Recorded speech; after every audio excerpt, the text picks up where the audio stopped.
ఈరోజు ఈ రాష్ట్రంలో ఈరోజు గొడవలు దిగుతూ ఇళ్ల మీద దాడులు చేయిస్తూ కేసులు పెట్టి జైల్లో పెట్టించే కార్యక్రమాలు జరుగుతూ ఉన్నాయి. అధికారంలోకి వచ్చిన తర్వాత మేము ఏం మంచి చేశామని చెప్పుకునే పరిస్థితి ఒకటి కూడా లేదు.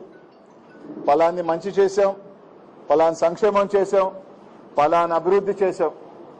ఏదైనా చేస్తుంటే గత ప్రభుత్వంలో జగన్మోహన్ రెడ్డి గారు చేసినవి ఎన్నికలు అయిపోయిన తర్వాత వాటికి రిబ్బన్ కట్టింగ్లు చేసి దాన్ని మైలే తీసుకోవటం తప్ప తాను మొదలుపెట్టి ముగించింది ఏంది అంటే శూన్యం. సంక్షేమం ఏంట్రా అంటే శూన్యం. ఈ రాష్ట్రాన్ని అభివృద్ధి ఏ విధంగా దిశగా తీసుకెళ్తున్నాము అంటే దాడులు చేయించడం, నోరెత్తిన వాళ్ళ మీద కేసులు పెట్టించడం, జైల్లో పెట్టడం, ఇదే కార్యక్రమం జరుగుతూ ఉంది. ఈరోజు కాపు నాయకులైన రాంబాబు మీద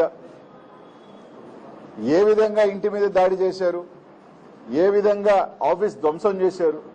ఇళ్లలో ఆడవాళ్ళు ఉన్నారు, పిల్లలున్నారు, అయినా లేకుండా దాదాపు వందలాది మంది వెళ్ళి ధ్వంసం చేయటం.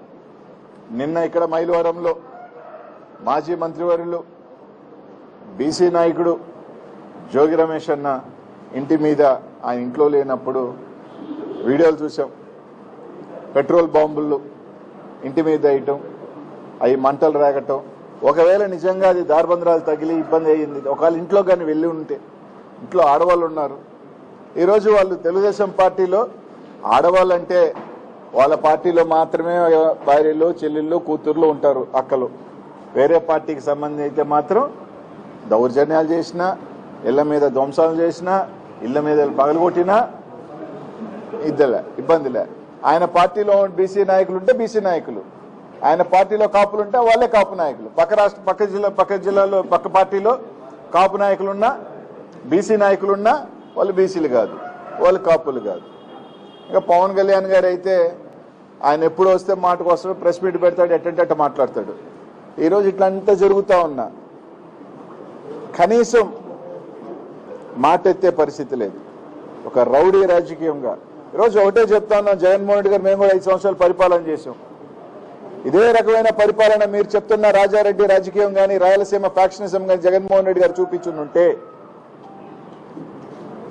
మీరు చెప్తున్నట్టే జగన్మోహన్ రెడ్డి గారి హింస వ్యక్తి అని కానీ జగన్మోహన్ రెడ్డి గారు అనుంటే నిజంగా మీరు బయట తిరిగే వాళ్ళ, నిజంగా మీరు ధైర్యంగా ఈ రాష్ట్రంలో తిరిగే వాళ్ళని అడుగుతా ఉన్నాం. ఈరోజు అధికారం ఉంది, మీకు అధికారం ఇచ్చింది ప్రజలు, మంచి చేయను సరే, అది ఎట్టా చేసే పరిస్థితి లేదు, సంక్షేమం లేదు, అభివృద్ధి లేదు.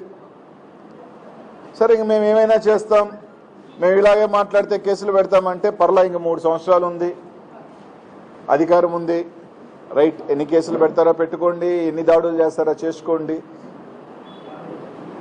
మీరు ఎంత బంతిని గోడకేసి కొడితే బలంగా వెనక్కి అలాగే వస్తుంది. 2029లో ఈ రాష్ట్ర ప్రజలు తీర్పిస్తారు. ఇదే విధంగా కానీ మీరు కొనసాగితే తప్పకుండా ఇంతే రెట్టింపుతో మీకు కూడా బలంగా ఇలాంటియే ఇంతకన్నా పెద్ద ఎత్తున జరుగుతాయి. అక్కడ చంద్రబాబు నాయుడు గారు వయసు పెరిగిపోతా ఉంది, ఆయన కొడుకు ఇంక చెప్పనే అక్కర్లే. ఏమన్నా మాట ఎత్తితే పోలీసులను అడ్డు పెట్టుకోవటం, ఏమన్నా అంటే రండి ఏమైనా చేస్తామని మాట్లాడుతున్నారు తెలుగుదేశం నాయకులు. అది మళ్ళీ చెప్తా ఉన్నాం, పోలీసుని పక్కన పెట్టి ఈ కేసులు, అరెస్టులు ఇవన్నీ పక్కన పెట్టి వైఎస్ఆర్ కాంగ్రెస్ పార్టీ, తెలుగుదేశం పార్టీ తేల్చుకుందామా అంటే దానికన్నా సిద్ధం అంటే చెప్పండి, సిద్ధం. మీరు అన్ని పక్కన పెడదాం, అంతేగాని 100 మందిని పోలీసులు తీసుకొచ్చి కేసులు పెట్టి రాత్రి కాదు. పోలీస్ వ్యవస్థను పక్కన పెట్టి రండి, మీరిళ్ళ మీదకా మా ఇళ్ళ మీదకా ఎవరిళ్ళ మీదకైనా సిద్ధమే, దేనికైనా. మీరు అనుకుంటున్న ఎవరు ఫ్యాక్షనిస్ట్లా, ఎవరు తెగిస్తే అందరూ ఎవరికి ఎవరేం కాదు, డిసైడ్ అయిన తర్వాత ఎవరైనా కానీ మంచి రాజకీయం కాదు. జగన్మోహన్ రెడ్డి గారు గత 5 సంవత్సరాలలో కూడా మేము ఎప్పుడు కూడా ఇట్లాంటి రాజకీయాలు చేయలేదు, జగన్మోహన్ రెడ్డి గారు ఎప్పుడూ చేయలేదు.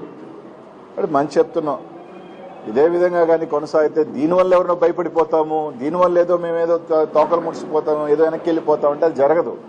మీరు చేసే కొద్దీ వైఎస్ఆర్ కాంగ్రెస్ పార్టీ కార్యకర్తలు ఇంకా రోడ్డు మీదకి వస్తారు. మీరు చేసే కొద్ది రెచ్చగొట్టే కొద్దీ ఇంకా ధైర్యంగా ఈరోజు ముందుకు వస్తారు. ఎవరు ఇక్కడ బీసీ నాయకులు కానీ కాపు నాయకులు కానీ ఇంకెవరైనా నాయకులు మీరు భయపడితే బెదిరిపోయేదానికి ఎవరు సిద్ధంగా లేరు. వైఎస్ఆర్ కాంగ్రెస్ పార్టీ ఖచ్చితంగా అందరికీ వైఎస్ఆర్ కాంగ్రెస్ పార్టీ పెద్ద నాయకుడికి కార్యకర్తకి అండగానే ఉంది. ఈరోజు జోగి రమేష్ అని కానీ రాంబాబు అన్నకు కానీ తప్పకుండా జగన్మోహన్ రెడ్డి గారు ఉన్న పార్టీ అంతా అండగా ఉంటుంది.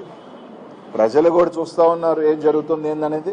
తప్పకుండా బుద్ధి చెప్పే రోజు దగ్గరలోనే ఉంది. మహా అంటే ఇంకా 3 సంవత్సరాలు, రైట్, 3 years మీకు నచ్చింది చేసుకోండి, కేసులు పెట్టుకోండి.